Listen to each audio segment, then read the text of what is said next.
Andrzej Wajda a voulu réaliser un troisième film de la série L'Homme de marbre et L'Homme de fer. Il souhaitait que ce soit L'Homme d'espoir. Le grand réalisateur a dit « Ce serait la meilleure expression pour désigner Lech Wałęsa, car il m'avait donné personnellement, et je pense pas seulement à moi, un immense espoir. » Cette biographie filmée de Lech Wałęsa, comme disent les Français, couvre la période allant des événements sanglants du mois de décembre 1970 jusqu'à son discours triomphal devant le Sénat américain en 1989.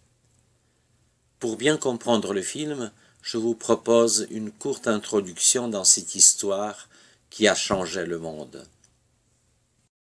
Gdańsk était toujours une ville à part, indépendante et fière de l'être. À l'embouchure de la Vistule, elle représentait toujours pour la Pologne une porte largement ouverte sur le monde, même quand elle fut cloîtrée derrière le mur. La fin de la Seconde Guerre mondiale consacre le retour de Gdańsk à la Pologne. La ville abandonne son nom allemand de Danzig, imposé par le Prussien au XVIIIe siècle, pour retrouver celui de Gdańsk. Mais la vieille ville est un champ de ruines.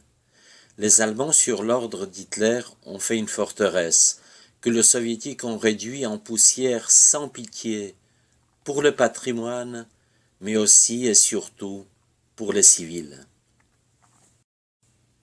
Après la guerre et la reconstruction qui se poursuit encore aujourd'hui, l'activité de la ville se focalise sur son chantier naval. Celui-ci, sous le nom de chantier Lénine, devient un des plus grands au monde. Dans les années 70, le chantier produit jusqu'à 30 bateaux par mois en employant plus de 20 000 personnes. À plusieurs reprises, Gdańsk, d'après-guerre, donne du fil à retordre au gouvernement communiste installé en 1945 par Staline. En 1967, le général de Gaulle, que j'ai eu la chance de voir lors de sa visite officielle à Gdańsk, a dit en s'adressant à la foule « Les obstacles qui vous paraissent aujourd'hui insurmontables, sans aucun doute, vous les surmonterez. Un jour, vous comprendrez ce que je veux dire. » Connaissant la suite des événements, on ne peut que être admiratif devant cette vision politique, une impressionnante prémonition à long terme. La première véritable révolte des chantiers navals de Gdańsk commence au mois de décembre de l'année 1970. Le 13 décembre, sans être superstitieux, ces chiffres n'est pas très bon pour Gdańsk, je disais le 13 décembre, les journaux contrôlés par le parti, les seuls d'ailleurs existants, publient une information que le premier secrétaire du parti, Władysław Gomułka, accepte la proposition du bureau d'une augmentation générale des prix alimentaires et surtout de ceux de la viande. Bien que le régime soit communiste, les Polonais, majoritairement catholiques, s'apprêtent à fêter Noël. Cette augmentation se produit au moment d'une profonde crise économique et sociale. C'en est trop. Le travail s'arrête dans le chantier naval de Gdańsk. Le 14 décembre, les manifestants se rendent devant le siège départemental du parti. Gomułka, le premier secrétaire du parti, donne l'autorisation d'employer la force. Les arrestations sont nombreuses, sous l'inculpation « participation à une association ayant pour but un délit ». C'est l'article numéro 276 du Code pénal de l'époque. Le chantier naval de Gdynia se met aussi en grève, puis c'est le tour de celui de Szczecin. Et le gouvernement prend ses précautions.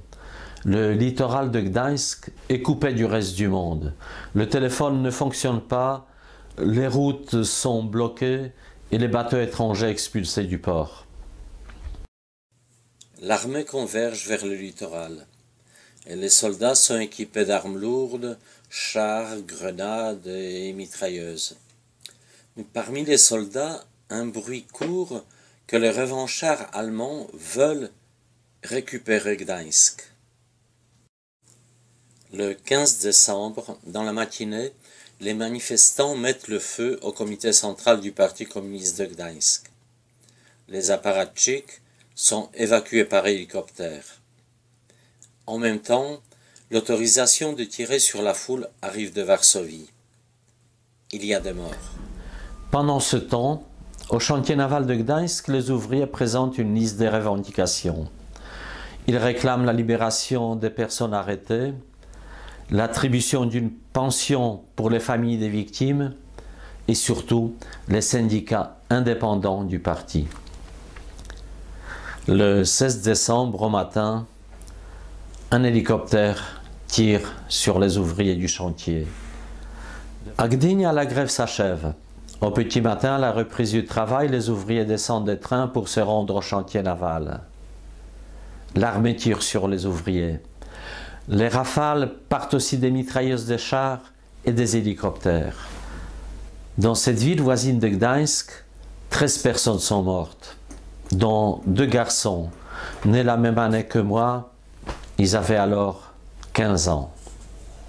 Mais l'histoire retiendra surtout un homme porté par les ouvriers sur une porte arrachée à la gare de Gdynia et transporté à la tête d'un gigantesque cortège funèbre à travers la ville.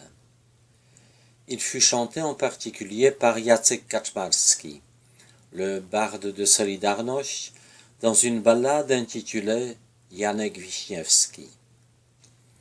Une des strophes finales dit « Ouvriers de Gdynia, ouvriers de Gdańsk, rentrez à la maison, la lutte est finie.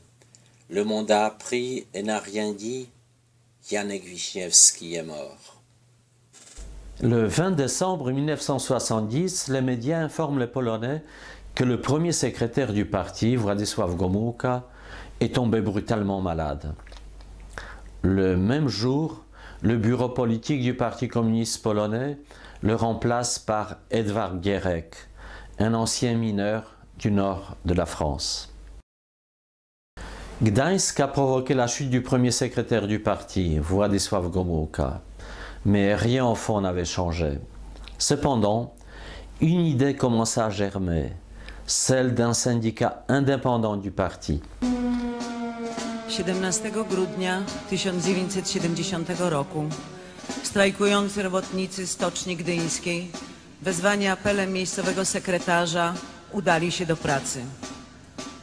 Jadących do stoczni znienacka zaatakowała milicja. Poległo wielu robotników, między innymi Janek Wiśniewski. Chłopcy schyloni, chłopcy z Grabówka, dzisiaj milicja użyła broni. Dzielnieśmy stali, celnie rzucali. Janek Wiśniewski padł